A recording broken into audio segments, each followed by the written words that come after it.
From the rising of the sun to its going down, the Lord's name is to be praised. Let us open our hearts to his presence and listen for his voice in the stillness of this evening hour. Our evening sacrifice, the desire of ages, chapter 15, at the marriage feast, November 10th. Happy the home where Jesus' name is sweet to every ear, where children early speak his fame, and parents hold him dear. This chapter is based on John 2, verse 1 through to 11. The Lord thy God will raise up unto thee a prophet from the midst of thee, of thy brethren, like unto me. Unto him ye shall hearken. Deuteronomy 18, verse 15.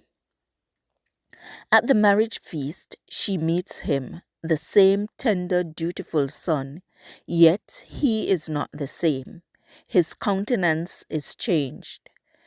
It bears the traces of his conflict in the wilderness, and a new expression of dignity and power gives evidence of his heavenly mission.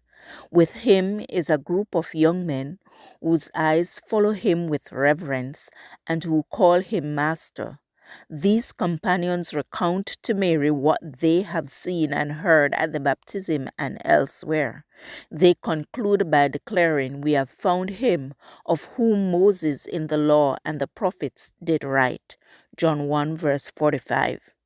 As the guests assemble, many seem to be preoccupied with some topic of absorbing interest.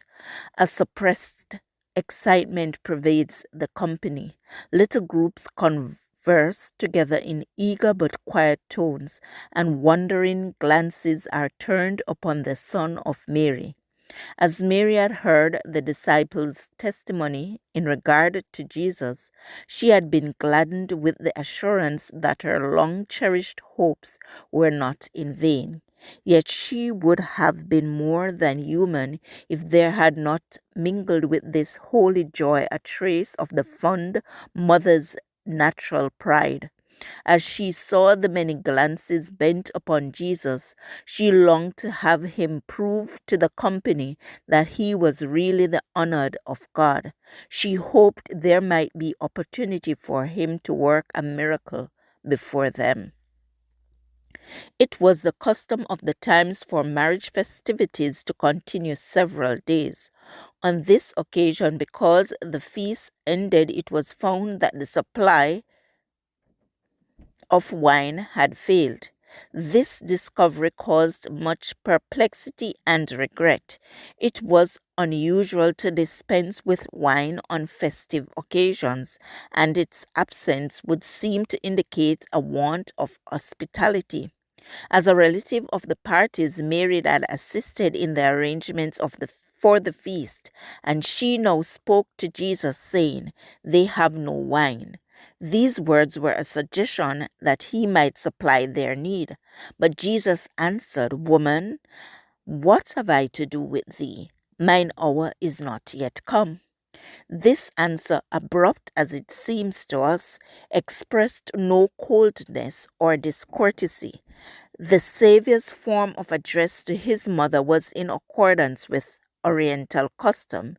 It was used towards persons to whom it was desired to show respect. Every act of Christ's earthly life was in harmony with the precept he himself had given. "Honor thy father and thy mother." Exodus 20 verse 12. On the cross, in his last act of tenderness toward his mother, Jesus again addressed her in the same way as he committed her to the care of his beloved disciple. Both at the marriage feast and upon the cross, the love expressed in tone and look and manner interpreted his words.